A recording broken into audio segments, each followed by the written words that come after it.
آج ہم ان کے امتی کہلاتے ہیں، اس ذات کی وجہ سے ہمارا داخلہ جنت میں ہوگا۔ ان کے آنے سے پہلے عورتوں کو، بچیوں کو زندہ دفن کیا جاتا تھا۔ رسول اللہ صلی اللہ علیہ وسلم نے آ کر لوگوں کو بتایا کہ عورت کی کیا عزت ہے۔ عورت ماں ہے تو ماں کی قدر کرو، ماں کے قدموں کے نیچے جنت ہے۔ اگر عورت بیوی ہے تو اس کے بارے میں رسول اللہ صلی اللہ علیہ وسلم نے فرمایا کہ اپنے گھر والوں کے ساتھ اچھا سلوک کرو۔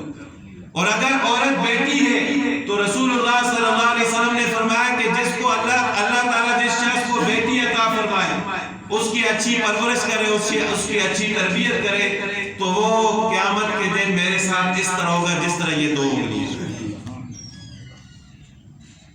تو عورت کو عزت رسول اللہ صلی اللہ علیہ وسلم نے عطا فرمائی۔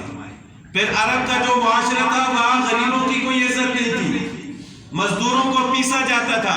رسول اللہ صلی اللہ علیہ وسلم نے آ کر جو غریب لوگ تھے ان کو عزت عطا فرمائی، جو مزدور لوگ تھے ان کو عزت عطا فرمائی، اور فرمایا کہ مزدور کو اس کی مزدوری پسینہ خشک ہونے سے پہلے دے۔ پھر اپنے بڑوں کے بارے میں فرمایا کہ بڑوں کی عزت کرو، چھوٹوں کے بارے میں فرمایا کہ چھوٹوں پر رحم کرو، حیوانوں کے بارے میں فرمایا کہ ان کا حق ادا کرو، جانوروں کے حقوق ادا کرو۔ رسول اللہ صلی اللہ علیہ وسلم کی خدمت میں ایک دفعہ ایک اونٹ روتا ہوا آیا۔ رسول اللہ صلی اللہ علیہ وسلم نے اس سے پوچھا کہ کیوں رو رہا ہے؟ اس نے کہا کہ میرا مالک میری استطاعت سے زیادہ میرے اوپر بوجھ لاتا ہے، میں برداشت نہیں کر سکتا۔ رسول اللہ صلی اللہ علیہ وسلم نے اس کے مالک کو بلایا اور سمجھایا کہ بھائی یہ جانور ہے، اللہ تعالیٰ کی مخلوق ہے، اس کے بھی احساسات ہیں، حد سے زیادہ اس پر بوجھ نہ ڈالو۔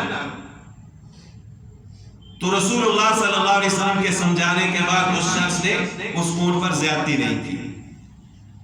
تو رسول اللہ صلی اللہ علیہ وسلم نے مخلوق کے حقوق بیان فرمائے ہیں، حتیٰ کہ انسانوں کے، جانوروں کے حقوق بیان فرمائے ہیں۔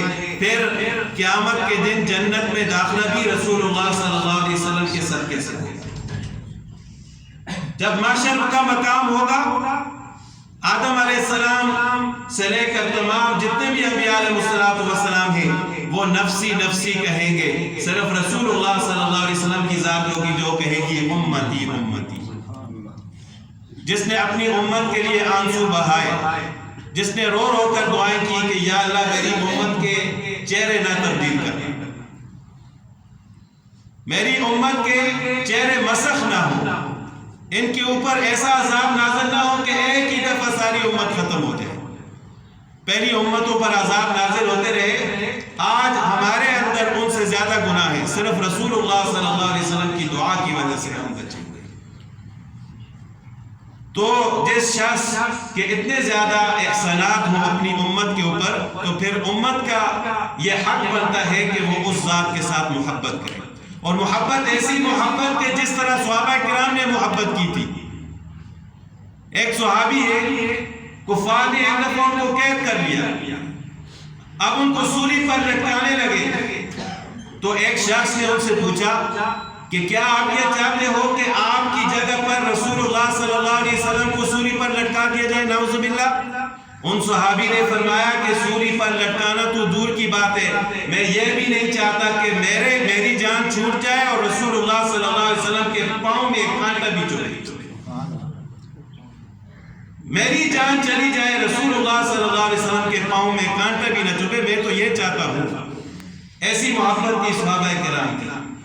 حضرت عثمان رضی اللہ تعالیٰ عنہ کو صلح حدیبیہ کے موقع پر رسول اللہ صلی اللہ علیہ وسلم نے قاصد بنا کر بھیجا۔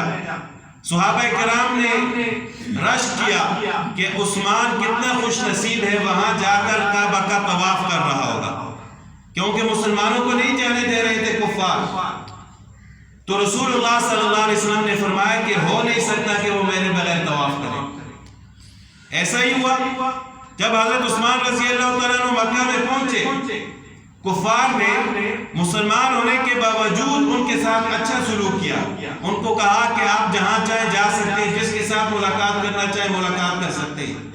جب انہوں نے سب لوگوں کے ساتھ ملاقات کر لی، رسول اللہ صلی اللہ علیہ وسلم کا پیغام پہنچا دیا، جب واپس آنے لگے تو ایک شخص نے کہا کہ آپ آئے ہوئے تو کعبہ کا طواف بھی کر لیں۔